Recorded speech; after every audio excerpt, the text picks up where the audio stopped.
I feel bad for kids today. Superhero cartoons used to be so much better. They had everything. Action, adventure, drama. Actually, those old superhero cartoons were terrible. People only watched them because there was nothing else on TV.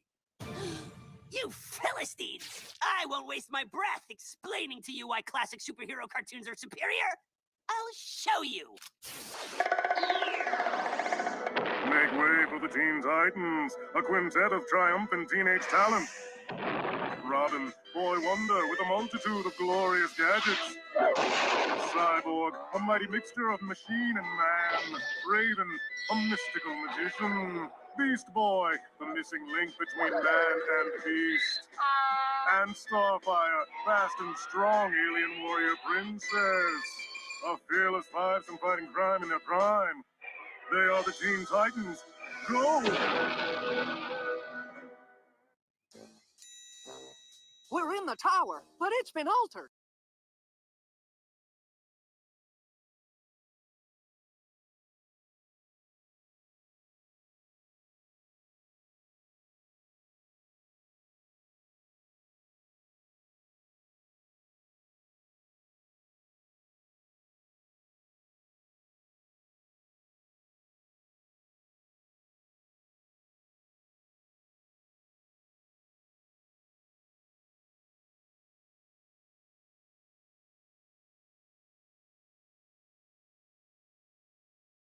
Sorry. Once again, hello. I was talking in pantomime, okay? Remember, a comic is not a great comic unless you add the dialogue bubble, okay? So that obviously was not done for me tonight, so I had to turn on the mute. So once again, welcome, guys. Welcome to Marc Knows Everybody. Now, basically, hi, Brett. Thank you. I got that. Thanks, Rose. I got it. I was muted. Everybody's chiming in. Did it? No sound. I can't hear you. Usually, that's a good thing, okay, when you can't hear me. Like I said before, my name is Marc B. Lee, middle initial B, last name Lee, L-E-E. And I have a number of programs that we do. Number one, this program, which is Marc Knows Everybody, which was not titled by me. It was actually titled by other people who suggested the name of the show. Tomorrow morning, for the last 3 years at 9 a.m., we've been doing Saturday morning cartoons, as you can see. And we focus on cartoons from your past.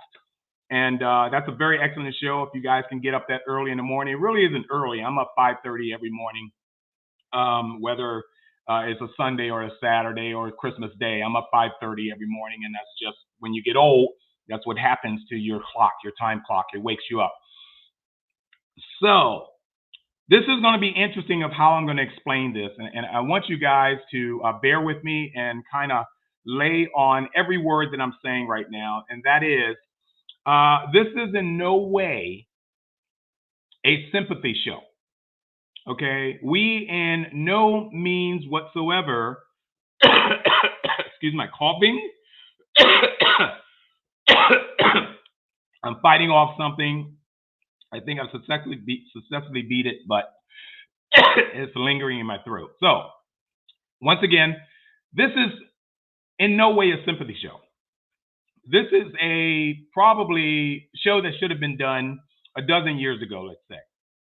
And it's basically a fan appreciation show. Using the term fan means us appreciating something or someone. Fandom. The word fan was derived from the word fandom, and basically we all know what happens when we all become fans.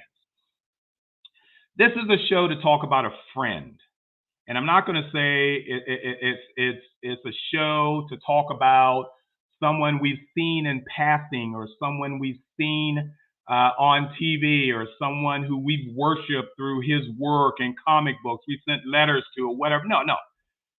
This is a guy we all know.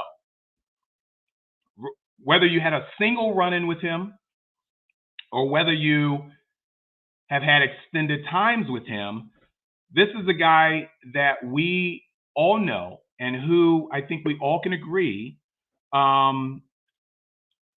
is just off the hook.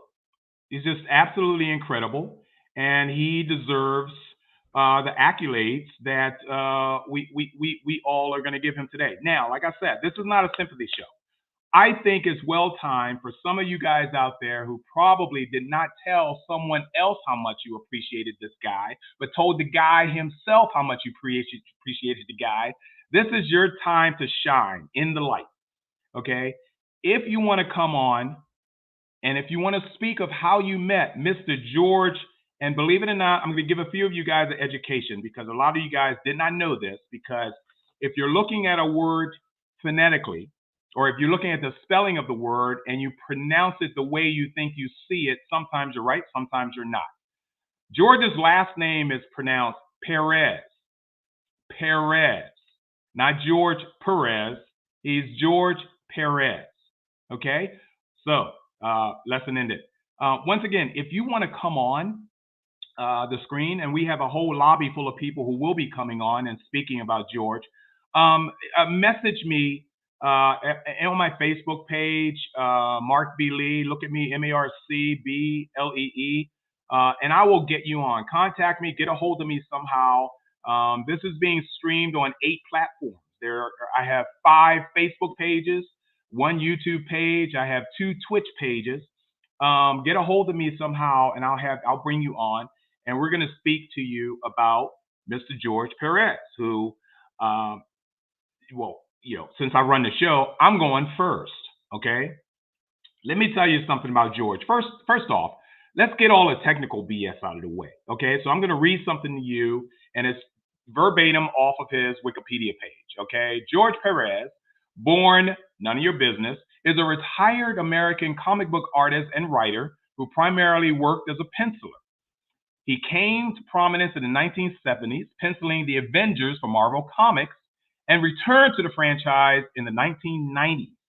In the 1980s, he penciled the New Titans, or rather the New Teen Titans, shall I say, which became one of DC Comics' top-selling series.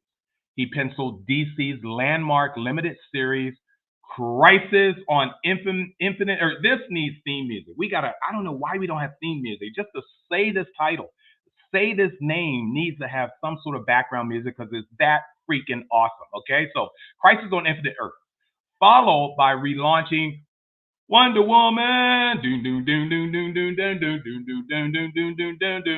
as both writer and penciler for the rebooted series. In the meantime, he worked on other comics published by Marvel, DC, and other companies into the 2010s. He is known for his detailed and realistic rendering and his facility with complex crowd scenes, which is what I want to touch on right now. If you've seen any of George's work, and by the way, if you're in one of our chat rooms, okay, I can do, you can make comments, and if the comments are really cool, I can put them up on the screen like that. Thank you, Brett, to tell me that I was. But let's get back to his complex crowd scene. Infinite, okay, Crisis, shall I say, as we nickname it.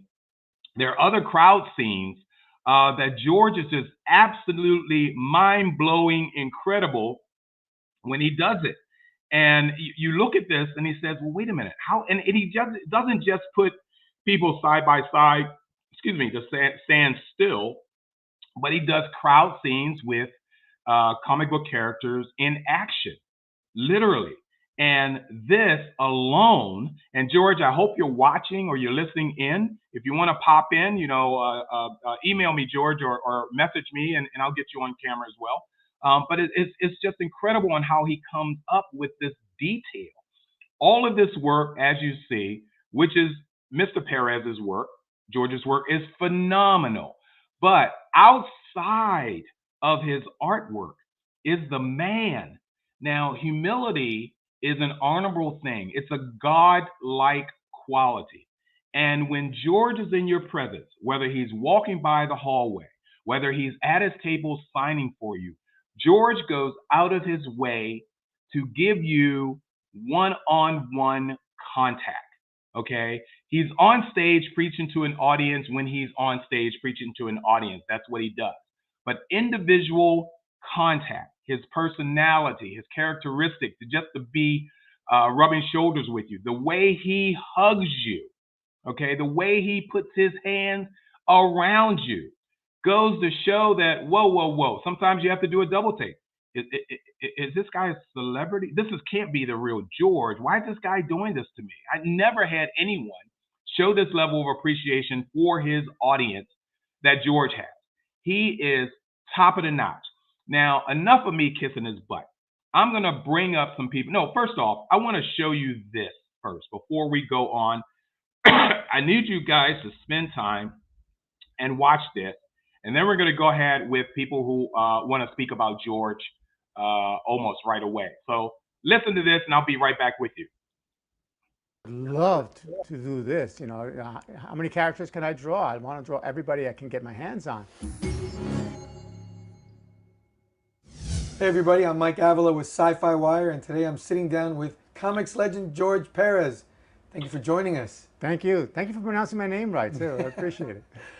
So you joined Wonder Woman after doing Crisis on Infinite Earths, which was a book that really changed the direction of major comics moving forward. How much of an artistic challenge was working on that series for you? Oh, that was a fun book. I mean, if Marv Wolfman would write a scene with 5 characters, you'd get 15.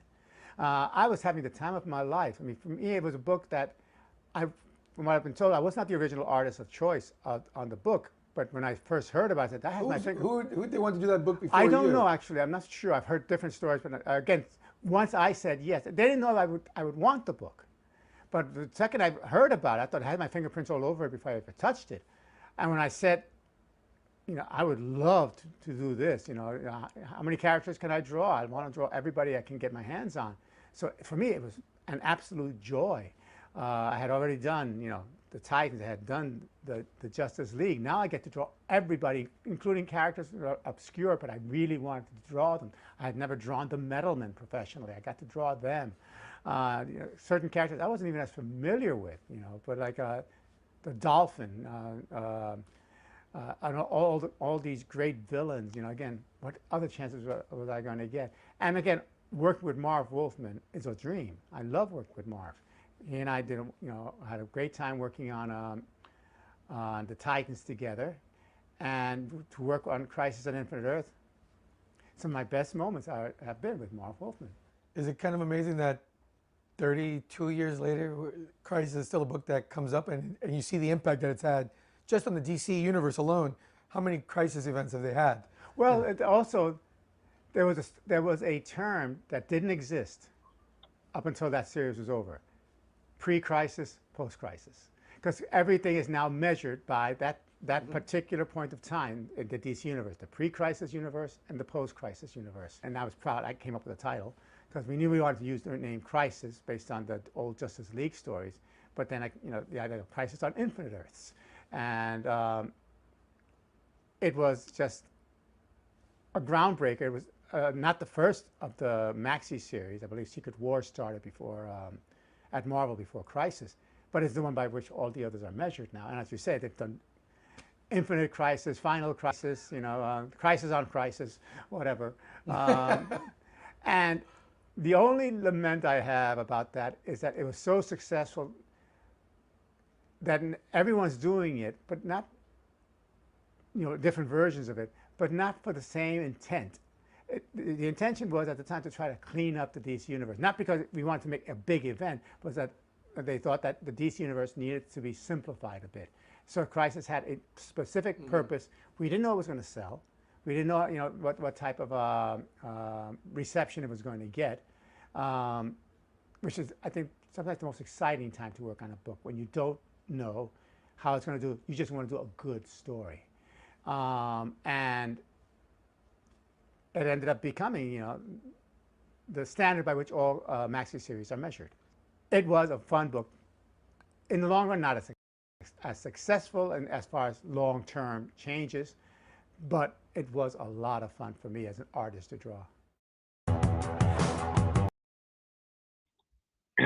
Okay, so that's pretty much to give you an introduction of exactly how George is. In fact, if you've never seen George's personality in an interview session, that gave you pretty much of a look of how accurate he is, how confident he was in what he did to create Crisis. Let's go ahead and bring up a bunch of people. This is going to be a battle royale, guys, with the number of people that I'm going to pull up on screen all at the same time. But they're pretty much going to go ahead and share their feelings of George, his work, his convention appearances, the whole 9 yards, and we have a lot of people want to pop on. And like I said before, if you want to come in and share your thoughts about George Perez, do me a favor and get a hold of me, email me, message me, however you want to get a hold of me, so I can send you a link so you can come on camera with all of these good people. So the people that I'm bringing up online right now, what the heck is this? Who is that? Dennis, where'd you go? Yeah, hello. Why don't you turn some light on so we can see you, Dennis? He's muted. Yeah, he muted himself, but I'll unmute him. Technical difficulties. He's having technical difficulty. I'm sorry. I'm muting and unmuting Alex there. Alex, you're gonna have to unmute yourself, buddy. Oh, I'm right here. All right, good. Little bit of technical difficulty. You don't have a light source to show, Dennis? Working on it. Okay, gotcha. Keep working, buddy boy. Do what you got to do. Hey, up next to me is Jerome Connor. He is my co-host for Classic Television SmackDown, which we do every other Fridays, focusing on live action shows from the eras, 50s, 60s, 70s, 80s, whatever we feel like talking about. Next to him is Joe Thompson. Oh, also Dennis is a co-host for Saturday Morning Cartoons, which we show tomorrow morning. Saturday Morning Cartoons. Joe Thompson is a Dragon Con regular, and he has been a co-host here on Saturday Morning Cartoons as well. He's done some great shows. Tell them what shows you've done, Joe, on our shows.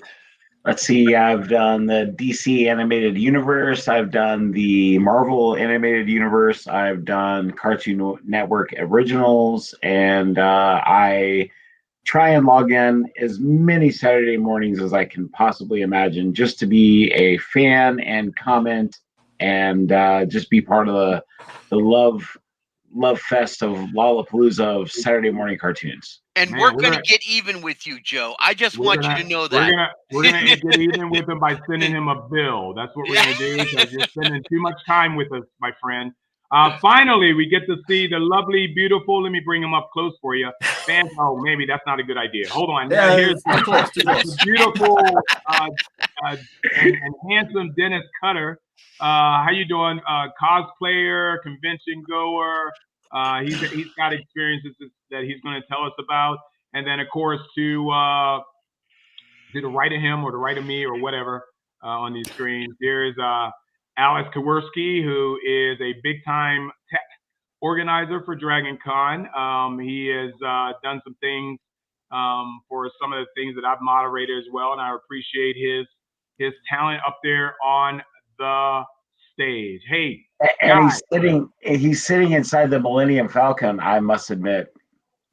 Yeah, I stupidly said to him, "What the heck is that behind you?" You know, and not realizing that I got nerds all over my screen here, and I'm going to be tested.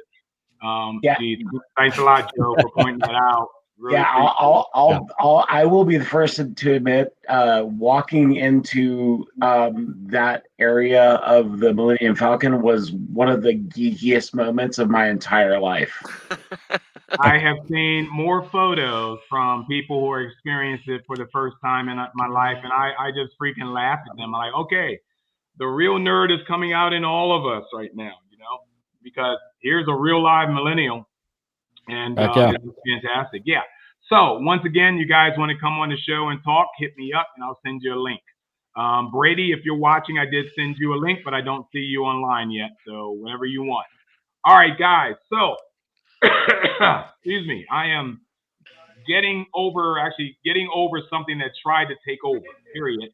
And all my booster shots and my flu shots have actually beat it down, which I'm really happy about.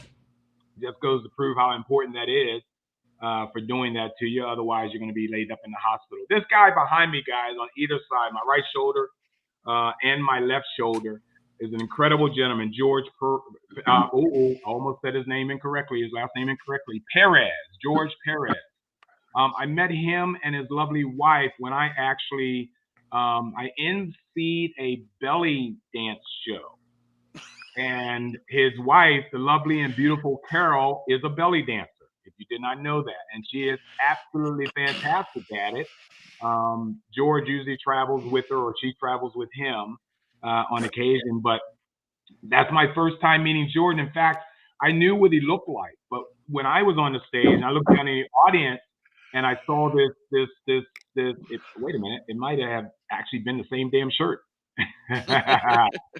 You know, I said, nah, that can't be who I think it is. And that's when I first met George, and that was, my God, years ago. I think I've known George for at least 15, but I don't know. I'm not sure, but that's irrelevant.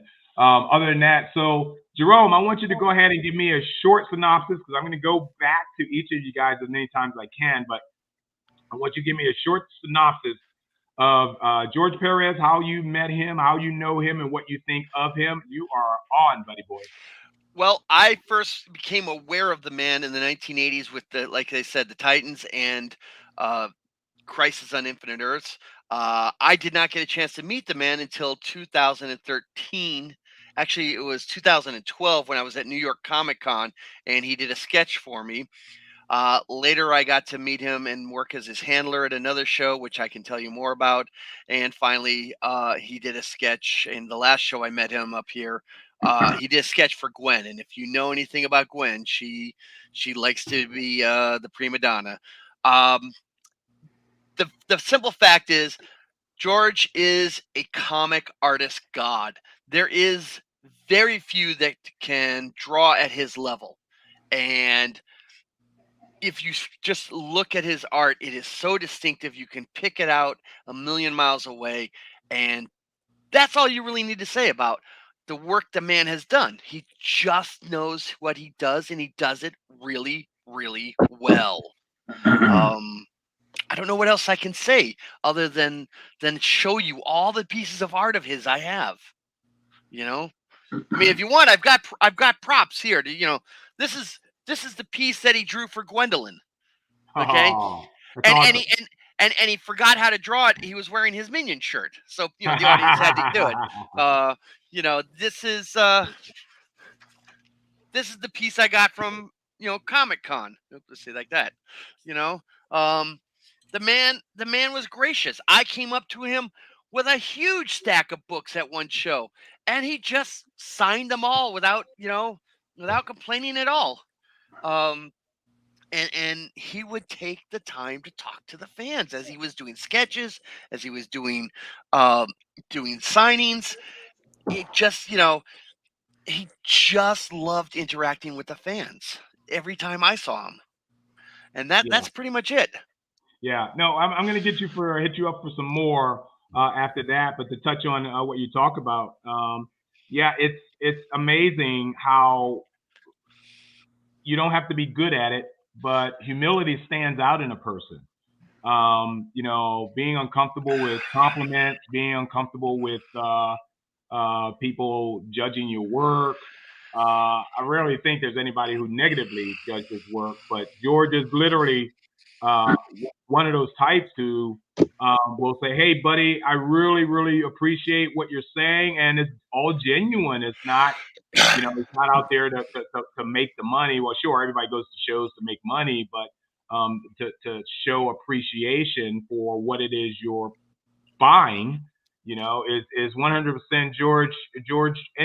So, Joe, give me a little bit of story, a little bit of history of yourself first off, and then hit me with the story about George.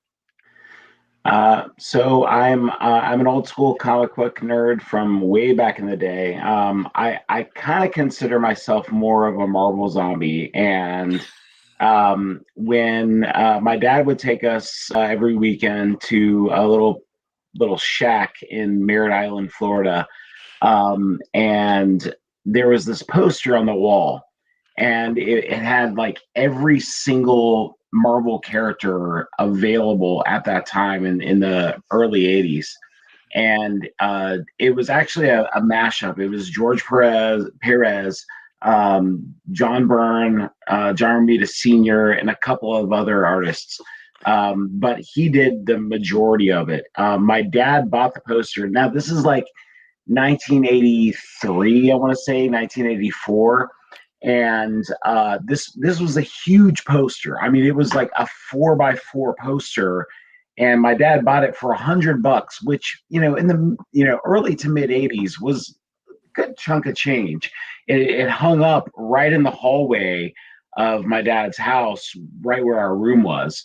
But the comic that really got me interested with Perez was really the Crisis on Infinite Earths, because that cover with Superman holding Supergirl's corpse. I mean, that just it really just it told such a story, and it drew me in.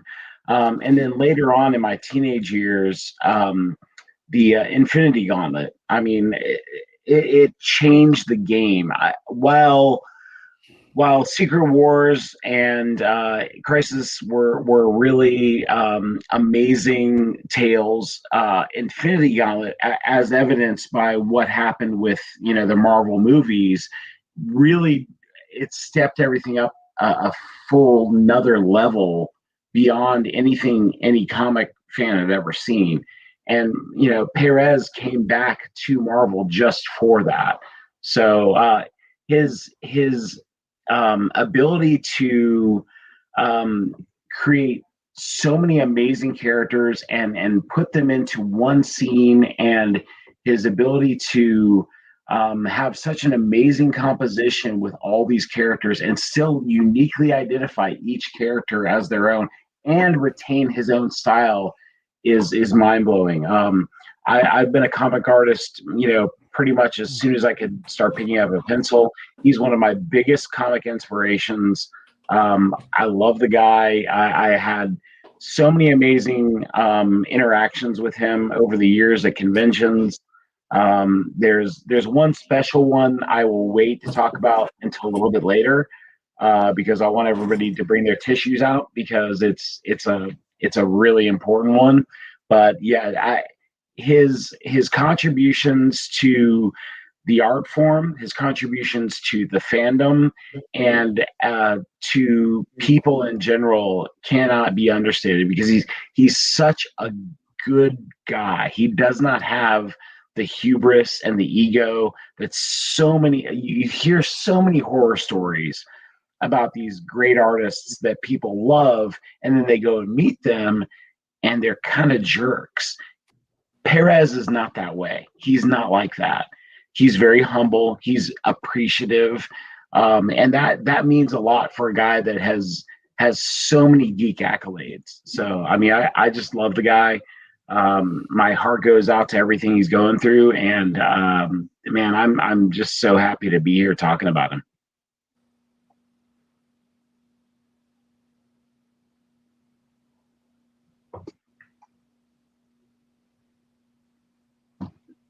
I did it again. I politely muted myself so I don't have any background noise of me coughing or blowing my nose or, farting. I mean, no, but seriously though, you're absolutely right. Humility, like I said before, just really stands out in droves when George is around. If you've ever seen him just casually walk through a convention center with the knowledge that people do recognize, and it's rarely do you recognize an artist. The geeks of all geeks will recognize their favorite artist. But George is so recognizable. Number one, he's bald. He's got the cutest little slanty eyes or whatever. Just look at this freaking picture behind me here. Look at that. And he's got the beard. He's got the goatee, and he walks, somewhat fast around convention spaces. So, you see a George sighting, whatever. I love it at Dragon Con when they do the DC and Marvel smash up, the cosplay on the steps, whatever hotel that is, and he's there in front, and all of his characters that he's ever created are literally real life behind him.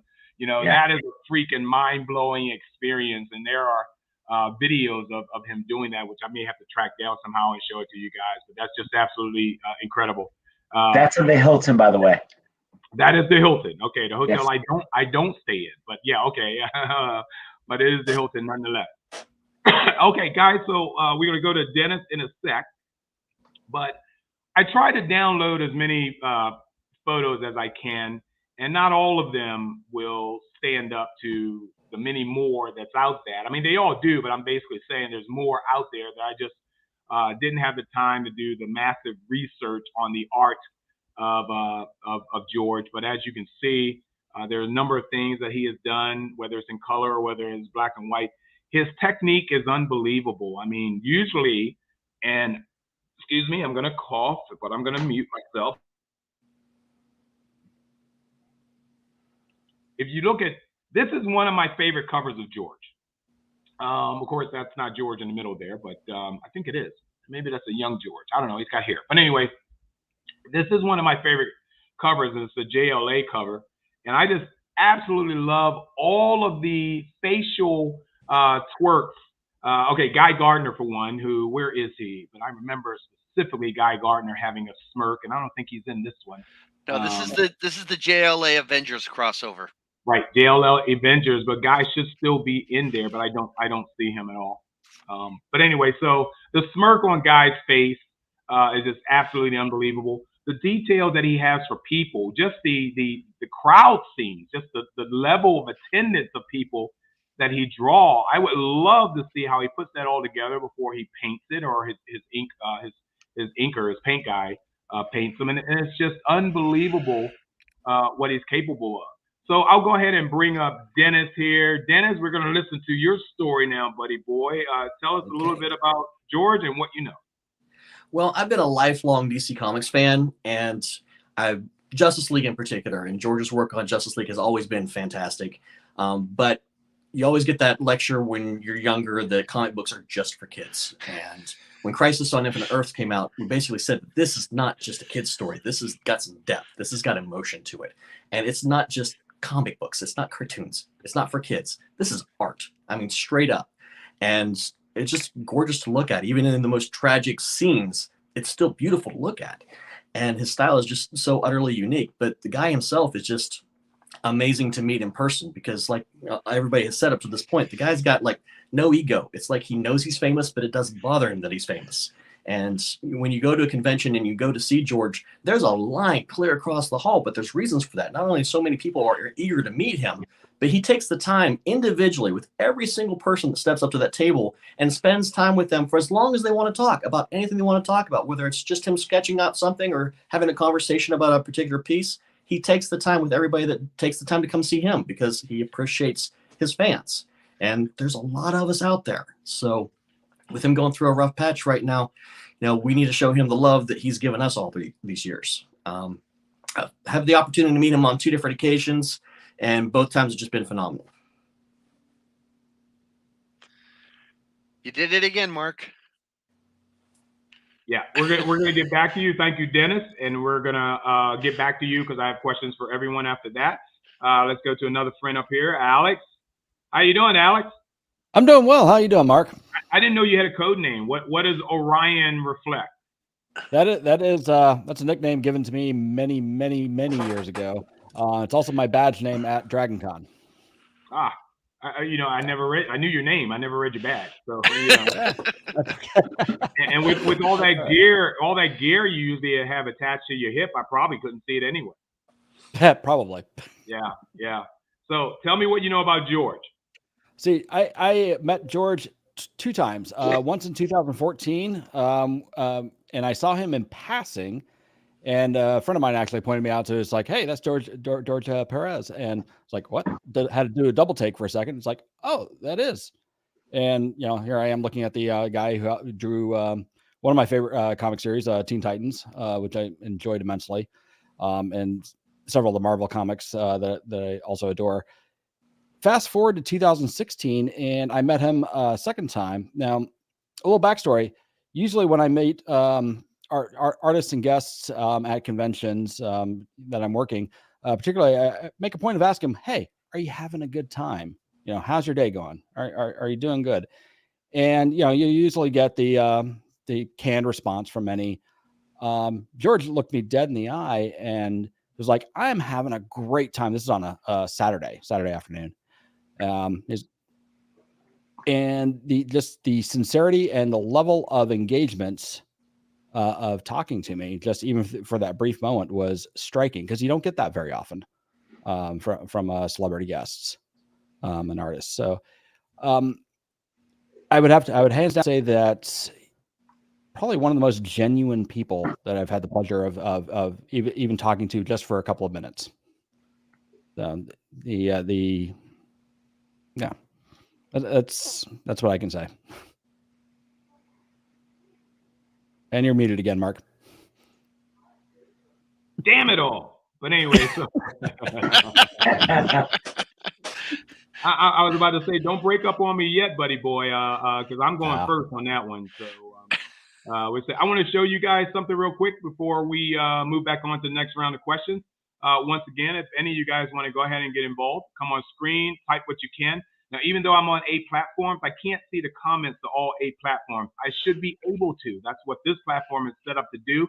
But it's been glitchy, usually in that respect, and I can't see all the comments. So why don't you guys type away, Mike, like you're doing. Type away, and I'll put it up on screen. I want you guys to watch this, and this is a rarity, but I want you guys to take a look, and I'll share this with you, and where are we here? Right there.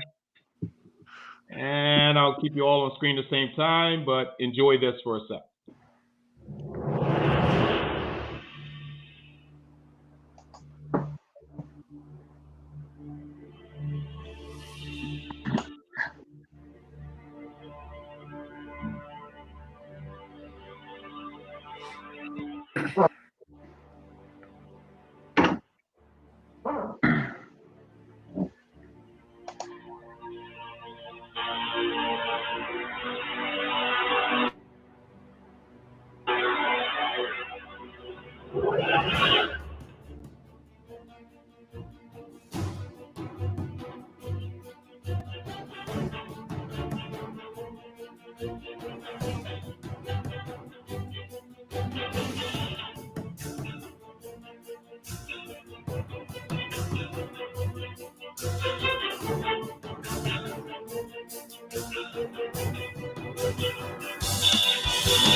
Welcome to my world.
You are dead if you did not get goosebumps from that. You are dead if you did not get goosebumps watching that. Was that not awesome? Am I the only one that was identifying each one as they showed up, and even the ones in the background? Oh no. I tried. You know, I don't think I missed any of them. Well, that is absolutely a work of art, and as much and as often as I promote Dragon Con, that's literally what happens with Dragon Con. James Gunn even had a session similar to that. He kind of showed up at the same thing, and that was recorded. But this is not about James Gunn. This is about our boy George Perez. So welcome. We have another player in the house.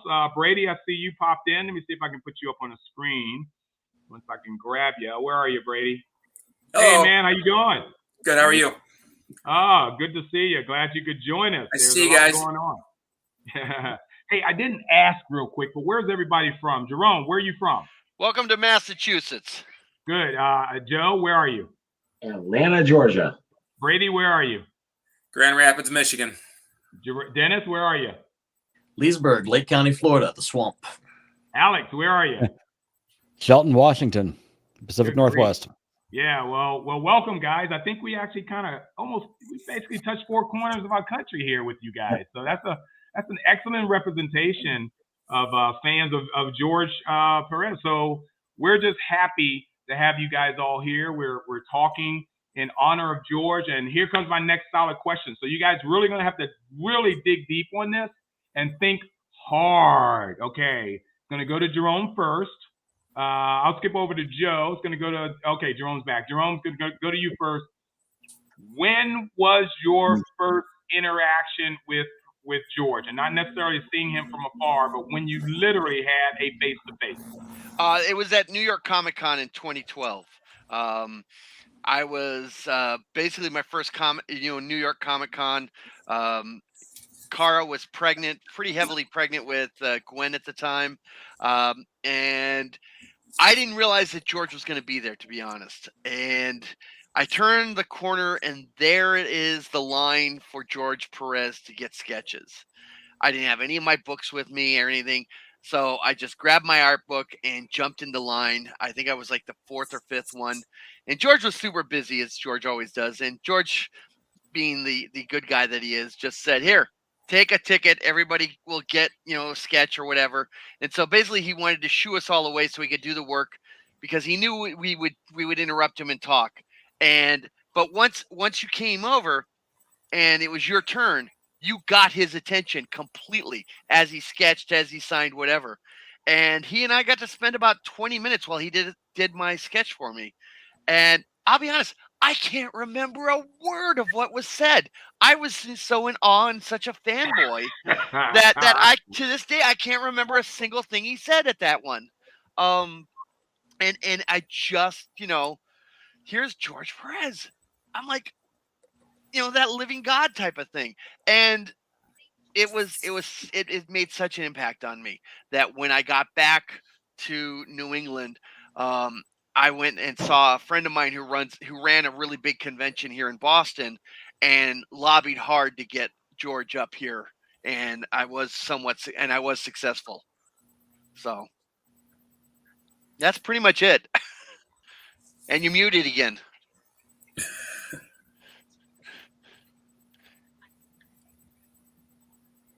You're still muted, Marc.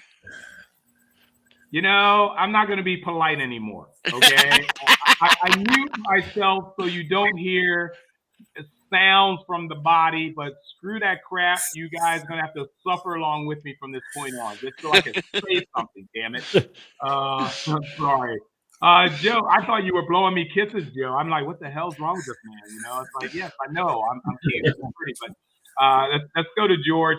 And Joe, tell us your first, if you remember, your first interaction with George. Ironically, it was also in 2012 at Dragon Con, though, instead of New York Comic Con. Wow. So I knew George had been at Dragon Con in previous years. So my Dragon Con story is a little weird because my first Dragon Con was in '92. And I went specifically to see Todd McFarlane because Image Comics was big and Spawn was just at issue number 3. And then I went through several times during the '90s, and then in 2012, and then from 2014 until now, I've been at every single Dragon Con since. But so I've, kind of intermittently. But I knew he had been at previous cons, and I hadn't made it over to the artist gallery. And the artist gallery back then, even in 2012, was it was in the basement of the Marriott. Yeah. And anyone who's ever been to Dragon Con, the Marriott is the party, like, of all the hotels, because it takes place in 5 of the host hotels. So Marriott is where the freaking party is. I mean, the party doesn't end until 3 a.m. every morning. Anybody who's been to any other convention, throw out every idea you have about a comic convention, including Comic-Con, because they're nothing like Dragon Con. It's nerd Mardi Gras. Right. So, but the basement is where they kept all the artists back then. Now it's changed. Now it's over in the America's Mart. America's Mart, yeah. So, but back then they were all in the basement of the Marriott. So I went down there just to see who was down there, and I saw a few other artists that I knew and that I liked, and everybody had a line. And I walk over to this little corner and like this little alcove, and it didn't look like anybody should be there. And then I see Perez, and I was like, wait, what's he doing over here? Because it seemed like it was off in a corner, but then I saw there was a big long lane where they could put a huge line. And normally there was a line, but there was only one person waiting there. I just got there at a fortuitous time.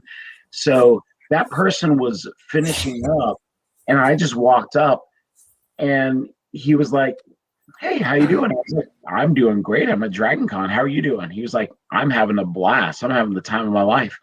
He's like, do you have anything for me to sign? And I was like, no, not at all. He was like, oh, do you want to sketch? And I was like, no, I don't want to sketch. He was like, okay, what can I do for you? I was like, nothing. I just want to tell you how much of an inspiration that you are to me as a comic reader and as a comic artist. He was like, oh, you draw? And I was like, yeah, I've been drawing since, my parents say that I've been drawing since before I could write, before I could, do anything else with a pencil. And he's like, oh, cool. Do you have anything you can show me? And so I pulled out my phone and I went through a couple sketches, and he's like, that's pretty good. He's like, what are you doing now? I was like, nothing really. And I was like, I did a little bit of independent work. I didn't really do anything big with it. He's like, you need to keep going with it. And I was like, you think so? And he was like, yeah, absolutely. Just keep going, keep drawing. Don't stop. That's the best advice I can give you, is just keep drawing. And ironically, like a year or two after that is when I had the webcomic that I did that was, I mean, somewhat successful. But I mean, it was a different interaction with other artists. I mean, I've talked to Jay Lee, I've talked to Todd McFarlane, I've had interactions with other big artists, and his was the only one that was truly like an inspirational, like, you need to continue doing what you're doing, not a criticism. And I will say I have gotten criticism from other great artists I've admired before. So that was a big impact to me. And like, there was nothing in the interaction I wasn't trying to get anything from him. He wasn't trying to get anything from me. It was just all positivity. So, I mean, it left a big impact to me. And he's just the guy has just such a jovial demeanor. You know, it's pure positivity. And that's not something you always see, especially in a convention setting, because it can be stressful. They're dealing with hundreds, if not thousands, of fans, you know, throughout a 3, 4, 5 day period. So it left a huge impact to me.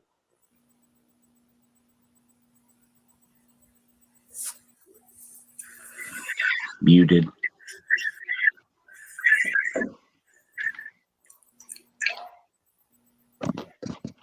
And he's muted yet again. I didn't do that. That wasn't me. I want to bring up Rose. Hi, Rose. Hi, how are you? Good evening, gentlemen. Rose. Hey, two more people, and we'll be the Brady Bunch. But you see who's Alice, right? You see who Alice is, right? We're in trouble now. How you doing? So Rose, we're of course talking about George Perez and Yes. The impact. But you messaged me and said you had a very interesting story you want to tell, and you don't have a lot of time to tell it. So shoot. I just wanted to share a brief story about George Perez, the man. I met him in 2014 through a friend of mine by the name of David Corbron, who ran Coliseum of Comics in Sanford, Florida. He was having his first year anniversary of the store, and I went up there to celebrate with him. And George was there doing sketches, signing books, you know, it was really a wonderful thing. And apparently, he and David had this really great friendship, and I wanted to talk about that friendship for a minute. He loved David so much that he put him in a comic. He made him Commissioner Corporon in a Superman comic because Superman was his favorite comic book. It was in 2012, issue 4 of Superman 52, I believe. And it was on Prime Earth, and he played this commissioner. And there's sketches of him in George Perez's on his site, and it's really cool. So David and him, anytime David had any kind of event, if George could be there, he was there. And in 2019, we lost David suddenly. He had been going through some health problems, but I did not expect him to pass away. I'd known him since high school. We were in yearbook together, and we had a very we lost touch for a while, but we met back up at MegaCon years later, and we just ever since then, I'd been trying to go to his store or visit him whenever possible whenever I was in the Orlando area. So this is where the great part about George comes in. They were planning the celebration of life for him. And of course, they did this GoFundMe page, and everybody was donating. And then George came in and paid, like, he did the whole thing, like whatever the amount was, he paid that. And I was able to go up there. It was up in Sanford, Lake Mary area. And I believe George was there. And it was a Superman-themed celebration of life. There was an urn, and everybody was there speaking. And it was so moving to me. And that's really, when I think about George, I really don't think about the comics that he, everybody else talks about that, but I think about him and how he and his friendship with David and what he did, for David in those last days. So, and how he was always there for him throughout the years. I met him in 2014 at the thing, and in 2019 David passed. So, but a couple of events I went to, George was there, and that's my fondness in my story that I wanted to share with everybody.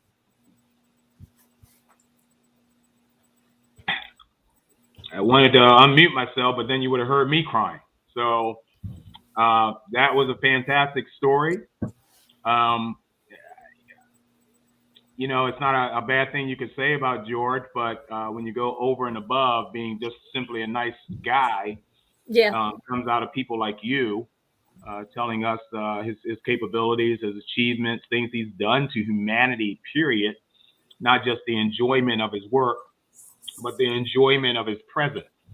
And that's just a prime example of what George is. And I don't want to talk about George as if the man's not here. The man is here, and I wish he'd respond to my email. He's probably out to dinner or something like that with Carol, or just plain old ignoring me. Fine. I've heard all I could hear, Mark. I don't want to come on your show. Okay, whatever. I'll just send him a copy of this show when this is over, and make him suffer through it like the rest of us aren't. So that was great, Rose. That was. Can you hang around a little bit, or you got to go now? Sure. Yeah. Oh, I can stick around. All right. Let's make sure everybody is unmuted. I'm unmuting you, Alex, just in case. Jerome, you're what? Don't worry about me. I got my finger on the trigger here, as it were. I got on the trigger. Well, let's say hi to Brady. We haven't said hi to Brady since he's popped up. Guys. Hi, Brady. Gals. How you doing, Rose. dude? How you doing? So Good. you shared with me that you never met George, which is a nice change for a chance, because you get to hear what you're missing. I know. I regret not meeting him. Well, it ain't over yet, so don't say regret until it really is regret. But you just better find out, because he's still doing. I know he's got an upcoming appearance. I do believe. I'm gonna get this wrong. December 12th. Rose, do you know? Because George posted. Yeah, he did. I'll get it up. Is it the 12th? Is it the 14th? And where is it? If you can search that down. Yeah, I'd be glad to. So Brady, tell me what it is about George. What do you know about George? What brings your attention to George? Why are you here? George is the guy that got me to kind of jump the pond from Marvel to DC. I was, a Marvel guy in the early 80s. And then DC did their big changeover after Crisis and brought a lot of us Marvel guys over. They did Man of Steel. They redid Flash. They redid Justice League. Started a lot of stuff brand new. And George's Wonder Woman is what really pulled me in. I remember seeing Crisis. I remember when I first seen his artwork and some of those covers, I was like overstimulated. Like, wow, this guy's got too much going on, and I am overstimulated.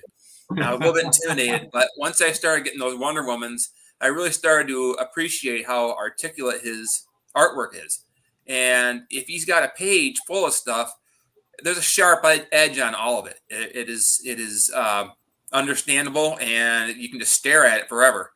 And his Wonder Woman comics, they kind of started her brand new, and they just told a little backstory, and I loved it. And every month I awaited that next issue. It was like every issue was like going to the movies. It was so well done, so well written, and her backstory and all the classic characters were there. And that was the one DC comic that really hooked me. And I followed him from then on out. I ordered back issues of Teen Titans and loved that. I grew up in a very small town where all you got is that little merry-go-round. But and later in the 80s, as comics got bigger and bigger, comics became more accessible to people via like companies like West Coast Comics and American Comics. So I would order back issues of Teen Titans and all his older works that he did before Wonder Woman. And I followed him ever since. And I got quite a few of his books. A few years ago, I met a couple young kids, friends of a friend, and they were huge Teen Titans Go, the cartoon. They love the Teen Titans cartoons. I said, well, you got to see these books. If you like the cartoons, you're going to love these. And I gave some of my George Perez's Teen Titans away. But I think that I'm hoping today they're comic readers. That was my intention was, well, I'll hook them with these comics. Turn off the TV and check out these comics. So, wow, that's fantastic, dude. Let me ask you. So you mentioned Crisis hooking you, but did Teen Titans hook you before Crisis came about, or Wonder Woman hooked me, and then I went and got back issues. Then I went and got Teen Titans a few years later, and I collected like in reverse, kind of. Well, we all here can jump on you now, especially that you're at the bottom of the screen. But we can literally tell you, if you haven't been listening, how incredible this man is on a personal basis. It's great to be a fantastic artist and people love you. I'm a huge Van Gogh fan, but I don't want to go near that guy when he's got a knife in his hand. You understand? But somebody like George, okay, you could you know, you don't have to be timid about it whatsoever. You can walk up to that guy and say, hey, I enjoy what you do. You're a great guy. Hey, that's nice to hear. Want to have some lunch? You know, that's something George would definitely come out of the box and do, because that's the way George is. Let me ask, who haven't we? Oh, we're going around. Who haven't we talked to yet about when you first met George? Did we get everybody? Alex and Dennis. Okay, Dennis, it's your turn, buddy boy. When was your first thrill? How did you know this guy? Know how he even existed? Well, been a fan for a lot of years, but my first interaction with him personally was the one and only time that MegaCon did an event in November. And it was my first convention with my now wife, Tara. Oh, wow. But it was my first convention without my daughter, Liz. She was with the baby mama for that weekend because Thanksgiving was coming up. And I wanted to get her something from the convention, because it's, you know, usually a father and daughter thing that we always would do, and she wasn't with us. So I was going to get her something really cool for Christmas. And I managed to get a sketch of Raven from Teen Titans from George, which was one of Liz's favorite characters, still is. And, you know, he's there effortlessly sketching out the picture, and he's like making eye contact with me while he's drawing it. It's almost like reflex how he's making this wonderful portrait of Raven. He's like, who do I make it out to? And I said, Liz. It's like, you don't look like an Elizabeth to me, but okay. But no. It's for my daughter. It's for a Christmas present. And he kind of chuckles like, well, tell her I said hi, and, you know, hope she has a wonderful Christmas. And out of all the things that my daughter got for Christmas this year, I mean, the kid got a PS4 that year. She still holds on to that picture, and it's like one of her prized possessions even now. So fast forward a little bit later. Second interaction with George, he's at this very small convention in Lake County Collecticon. And it's the podunkiest of podunk cons. But for some miracle, we got George at this event, right? And he's, you know, signing stuff. And, you know, my daughter's there with her cosplay group, working a booth. And he's like 5 booths down. It's like, oh my God, that's the guy that did my sketch. Can I go say hi? Of course you can go say hi. So she goes up and starts talking and, you know, mentions the sketch. It's like, well, I wasn't able to give you a certificate of authenticity with that sketch. How about we get a picture together? And she's like, yes, please.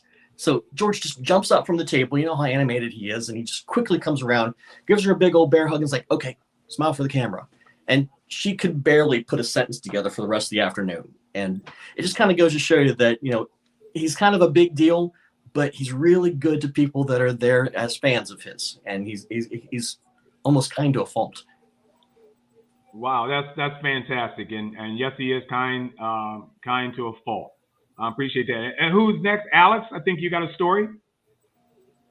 Brief one, but apropos, I don't know if you can see this on the camera or not. Here. Oops, wait a minute. Let me bring you up big. Yeah. Oh. It's trying. No, there we go. Yeah, hold it still. Yeah, you need to adjust your green screen, but don't touch it. If what are you trying to show us? What's there? Here, I'll kill the green screen just for a second. Here. Okay. There you go. There we go. Oh, I love it. Yeah. So you were talking about Raven. I love that. Wow. That's pretty. That's cool. My first time actually meeting George face to face was DragonCon 2016. I mentioned earlier I had actually spotted him in 2014 briefly, but in 2016 I actually got to say hi to the man, which was really cool. And it was in passing. I'm assuming he was on his way from a panel or back to heading back to Artist Alley or something of that sort. But as I do to everybody I meet there, I ask them, hey, are you having a good time? How you doing? And he actually took the time to talk to me for a second. It's like, hey, yeah, I'm having a great time.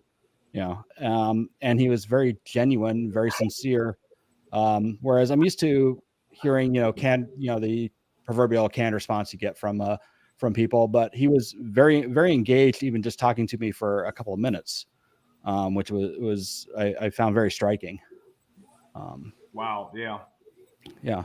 Other than that, my sole interactions through him are essentially from his artwork. My two things that have stayed with me, the work he did on the Avengers, and then of course Teen Titans, which has been something I've enjoyed over the years. Actually, my introduction to Teen Titans was not from the comics, but rather from the TV show that was spawned from the comics. And then I went back and looked at the comics, and found friends that had back issues, and read them, and that was how I came to know his artwork. Awesome.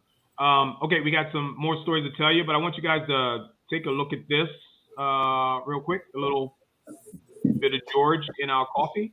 Here we go. And I'm honored to be moderating a comic book panel this morning that everybody wants to see. Two legendary creators sitting next to me, Mr. Marc Wolfman and George Perez.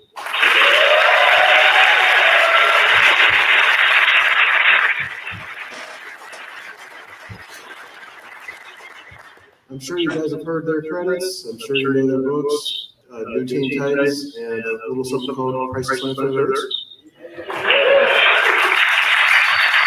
So I'll start off by asking, how did the two of you first meet and end up working together? Well, first time I met Marc was my editor. I was working on the Black and White series for Sons of the Tiger, Deadly Hands of Kung Fu, and Marc was the editor of the Black and White line, and he was one harsh editor. I have to admit, I got very defensive with Marc. And, again, I was just starting out, so basically it's insulting my baby. But the thing is, I did learn a lot from Marc, particularly when Marc would, point out the many, many things that were wrong with my artwork. And he was right. But at one point, he addressed one thing that I didn't provide enough background to set a sense of place for characters. And so I created the Frankenstein of those. That's it, yeah. I needed to put more detail into my work and to understand how perspective worked. So in order to prove this little SOB wrong, I did a splash panel with the character of the White Tiger, doing, just basically looming over a city. It was a symbolic shot where obviously it was giant size, crouching over a cityscape that went down in perspective, and the buildings formed his name, White Tiger, a la Will Eisner. At the time, I wasn't really familiar who Will Eisner was. And showed it to Marc and said, do I know how to do perspective? And Marc said yes. And of course, in trying to prove Marc wrong, what I did was prove Marc right, because I addressed the problems that he said I had in my work. So I went that extra step to learn what I didn't know. So, and then I think Marc and I really didn't work together. We did one short vignette for a what if story. What if Nova gave his powers to a different person, and I did a villain piece. And then we finally got to work on a Fantastic Four annual. And that was the only thing we worked on up until Marc approached me about this book that I didn't think would last 6 issues, a new iteration of the Teen Titans, of which I tell him every time, I'm so grateful he convinced me to do that book that I didn't think would sell. I just went to the Justice League. Because thankfully I have a retirement thanks to this wonderful man here.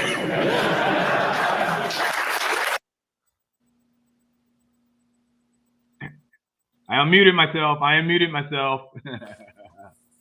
All right. So what can you say? The guy is very humble and very insulting. So I think that's some excellent characteristics you need to have for somebody who is judging your work, which Marc Wolfman was doing. Was judging your work.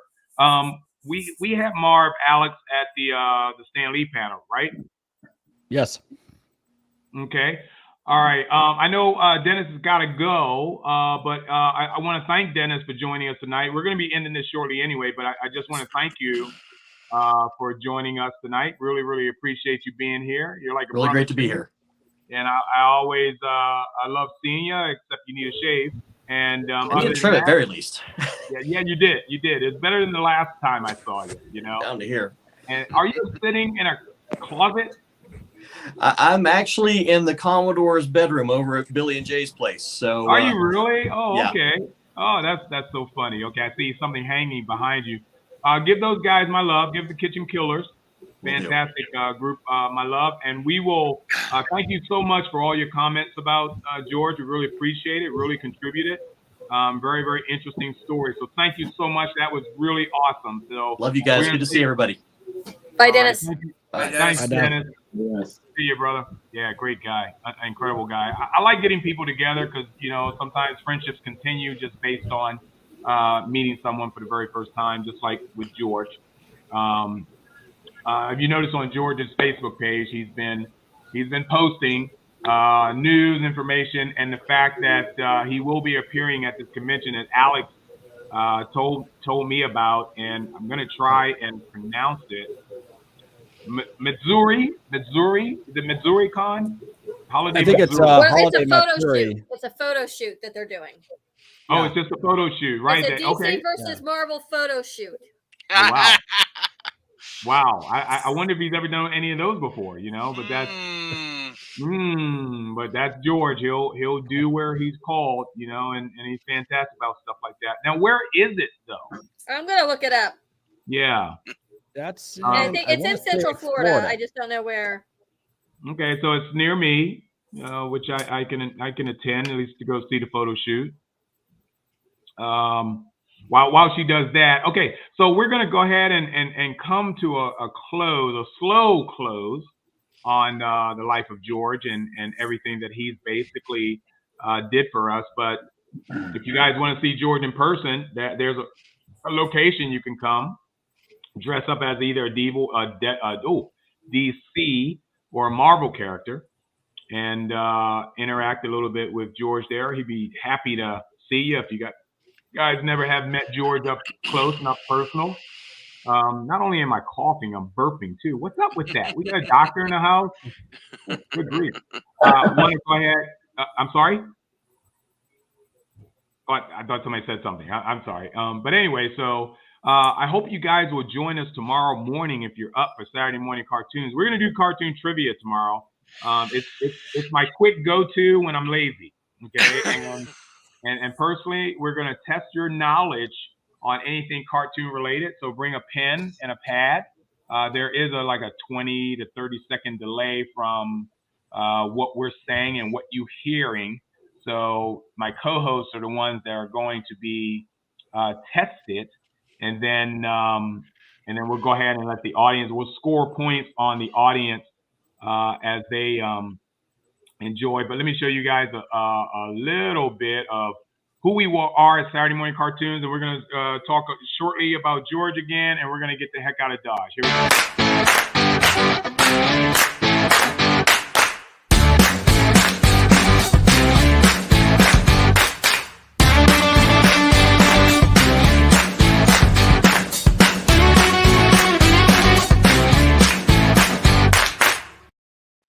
Awesome sauce. And Holiday Missouri is here in Orlando. I'm assuming, I wonder if it's at a Holiday Inn.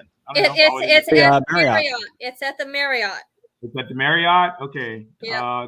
That's cool. So on the 18th of December, if you aren't out shopping, why don't you go peek at the Marriott? Which Marriott? Which Marriott World Center. Oh, I know where that is. Yes, Marriott World Center. It's off of 435. Big hotel, huge hotel. But if you guys watch Marc's gonna go crash it. Yeah, I am. I'm actually am. I'm gonna It's go a crash 3-day it. convention, so I guess that they're gonna have the photo shoot on Saturday because that's so. Yeah, that's all I need. It's anime, and I love anime, but I'm gonna be the old man there if I show up. Nothing wrong with that. Yeah, maybe I can transform my walker into something that they'd be impressed with. Why are you laughing? I don't understand. Why are you laughing? Because I've got one too, so don't, Yeah, come on, man. Everybody needs to have a guardian. I think if I brought my walker with me, I'll be safe. I'll be in good hands. Any last words? Anything you guys want to say? I just want to show this. This one. This is the photo with Gwen and oops, hang on a second here. It's flipping on you. Oh, there you are. Oh yeah. Nice. Okay, this was in 2000 and when was this? I don't know. I gotta find out what it was. Put that up again. Put that up again. 2015. Okay. Okay. Sweet. So I just thought I'd share that with you guys. Wow. You know, that's and the beauty of what's going on social media right now. Not only is everybody telling how much he's meant to them, but they're also showing all the pictures like that of him with them. Yeah. So everybody is showing just the joy he has with the fans. And if there's anybody watching that has no idea of any news concerning George, that we prefer that you'll probably be much happier if you don't know it all. You will eventually, but at some point, I think it's up to you to find out on your own, because I don't like really negative thoughts and thinking. That's gorgeous. That is absolutely beautiful. gorgeous. Very nice. Then there's the cheap poster I have. That one was probably what drew me, not to George for the first time, but made me stood there and stare at that cover when it was on a comic stand for the longest time. I'm like, what the hell just happened? Right. It's such a striking cover. And I do have a little anecdote about George that I didn't share earlier. Oh, please do. Go ahead, Joe. So this was actually in 2018 Dragon Con, which was on a personal level a very hard Dragon Con for me. I was there with somebody I didn't really want to be there with, and I was sharing a hotel room with this person, and it was a very, very unpleasant time when I was with them outside of my time with my friends and interactions with the celebrities and things like that. So I was wandering around in the artist alley, as I tend to do. I usually take at least a couple hours each Dragon Con. I go to the artist alley and I just wander around and I never look to see who's going to be there. But look, I know Perez is going to be there because he's been there every single con I've ever been. So I walk up, and this time it was quite different from my first experience meeting Perez. So this time there was a huge line, like at least 20, 30 people deep.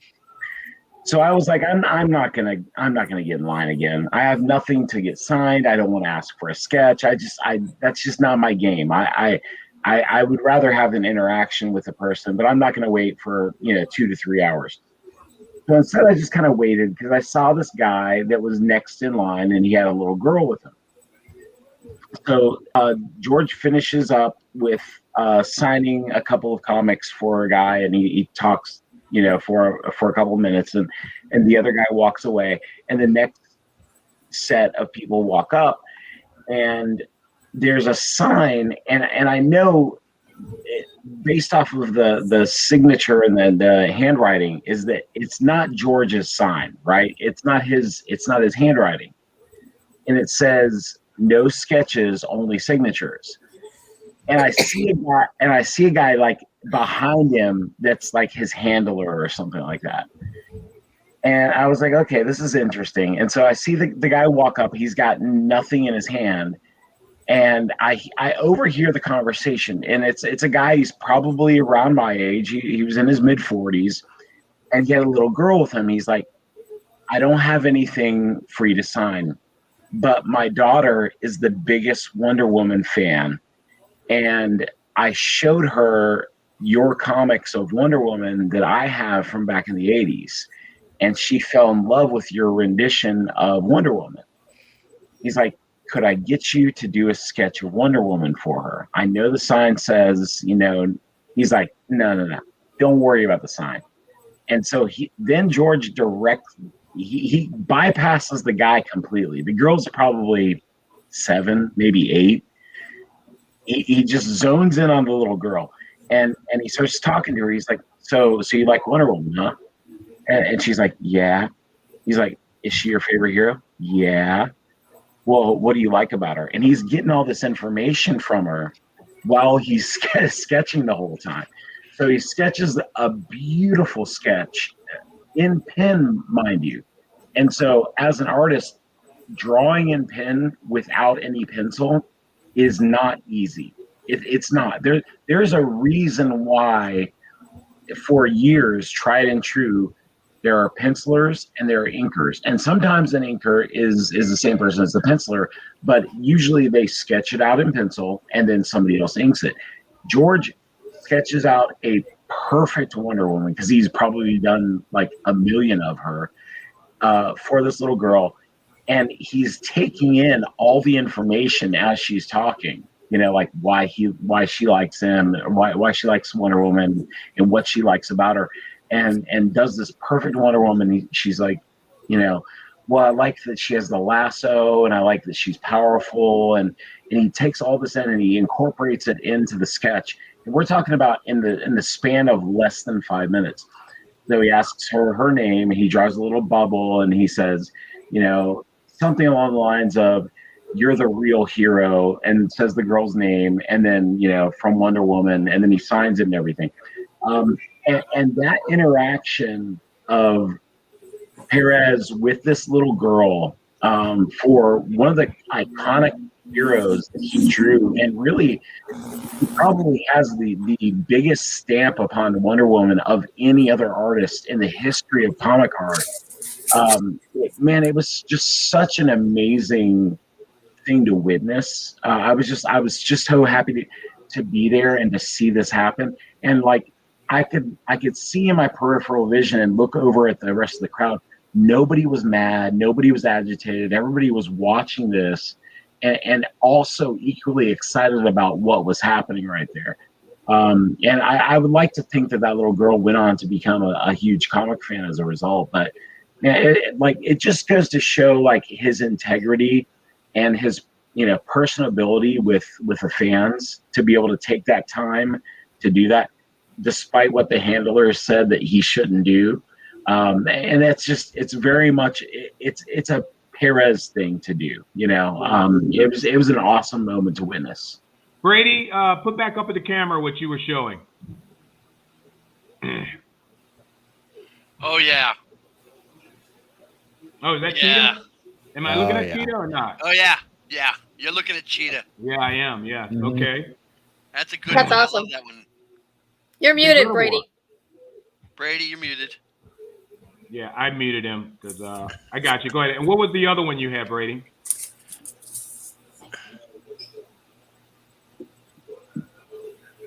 I don't know that one. Anyone? Traces. Issue 17. Yeah. Oh yeah. I dug these out last night because I wanted to show my girlfriend didn't, you know, she doesn't know anything about comic books, but I was trying to explain to her about George and what's going on, and about his books that I collected, and I'm just showing some of his artwork off. Wow. I think the first in that series, I think the first 10 issues of that run are just some of the best work George ever done. Like a movie. Yeah. Wow. And I had extra copies of the first 10 issues, and I handed them to this girl that I knew, and she became a comic book fan based on those 10. Awesome. Right. Yeah. Okay, let's get some more final thoughts here, guys, and then we're going to end this with a video. But Brady, I'll shoot it to you since we were already on you. Is there any final thoughts about George himself and his work? Anything you want to say? Just that I'm really grateful that for all he did. I grew up in a very small town. Comics were my refuge. So when Friday came and I got that allowance or whatever I earned that week, I was at that drugstore, and it was like going and getting a VHS tape, or it was my world, and I loved the worlds he created. He was very articulate and one of a kind, and he is one of the greatest in the business, undoubtedly, and my top 3 favorite artists for sure.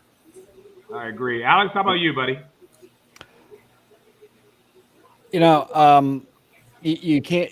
You take a look at any of the comics he's drawn, and you can't miss his style. He has a unique style that just carries through everything that he's done, and probably one of the most genuine human beings that I've had the opportunity to ever speak with. Excellent. And you know what? Go ahead, Joe. I was just going to say they both just hit on something very important about Perez, and that is, you know, in comics, and part of me hates to say this, but it's like any other art form. there's always going to be copycats. There's always going to be facsimiles. There's always going to be people that see an art style and cash in and see it and either they're inspired by it or they just flat out copy it. There's no one has ever even attempted to copy Perez because you can't. You would immediately be called out. He is so unique. His style is just so his own. You can spot it from a million miles away. You can put a Perez JLA versus any other artist that's ever drawn, the JLA, and it's him. Same thing for Marvel when his run with the Avengers or the Infinity Gauntlet. I mean, it's him. So that's one of the amazing things about the guy is that for such a storied, long career, he has such an identifiable style. It's a pretty amazing feat, to be honest. Yeah. How about you, Rose? You got any last words you want to say about George? I just want to say that what I also found like really unique about him, and you brought it up earlier, is that his wife and him were so super close, and they were like always try to attend everything together. And I found that really touching because a lot of people they don't even want to be around their spouse. So it's nice that they try to combine both of their things and do stuff together. So yeah, that's pretty cool. Yeah. It was nice that he's just an amazing man. Amazing man. Yeah, it's nice that Carol supported his career or his hobby as well as he supported hers, and it was good to see that. Did we go around the gauntlet? Did we get to everybody? Because otherwise, I'm going to be the last statement. Anybody else want to say anything before we time off? I'm an art collector. Okay, I go and I get sketches. I get if I can afford an original piece from the inside of an issue, I'll buy it. And I've met a ton of artists in the pro circuits of them, and a lot of them are jerks. Not George.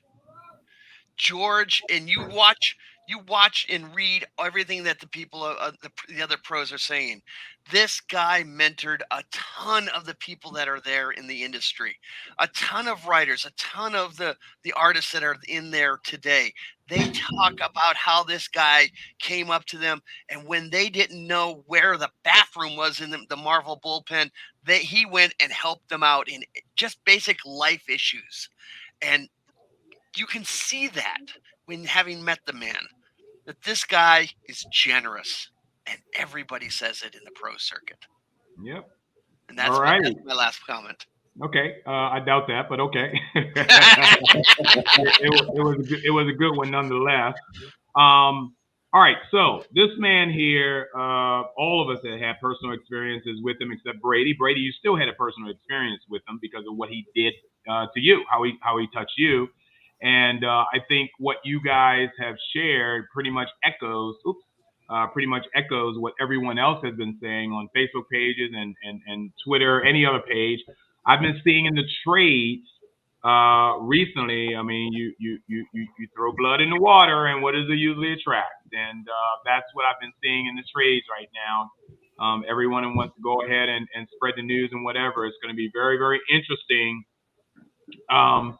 If things don't follow through as people think they will, because even with what he's going through now, people have, fought it. Some have defeated it. Some have gone longer than expected. And so I didn't want to dwell much on that as if this was some sort of, sermon. It's not.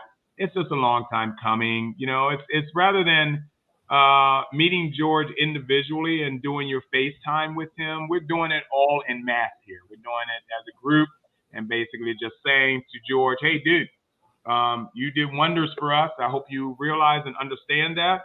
And, we love you. And we know you're here. So this video will, in fact, get shipped to George, and he can watch it at his convenience.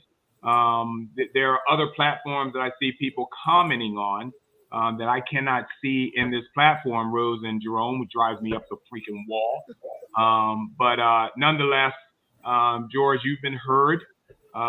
You've been echoed. And to end all of this, I want to show you guys something that I think it's pretty much what we already saw, but I think it's a little bit more George, at least what I can tell from the early bits of it. So enjoy this. And I just want to say to everyone, thank you so much for joining us in celebrating a guy that's still our buddy, still around, and how much we love his work and what he's done to us.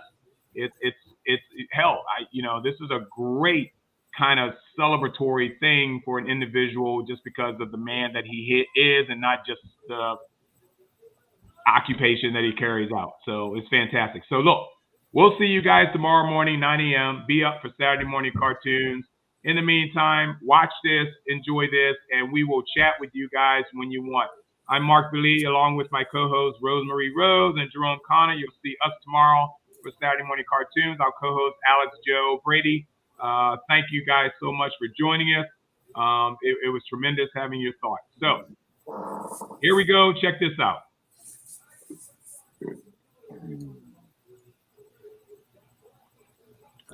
They wanted a crisis? I'll give them a crisis.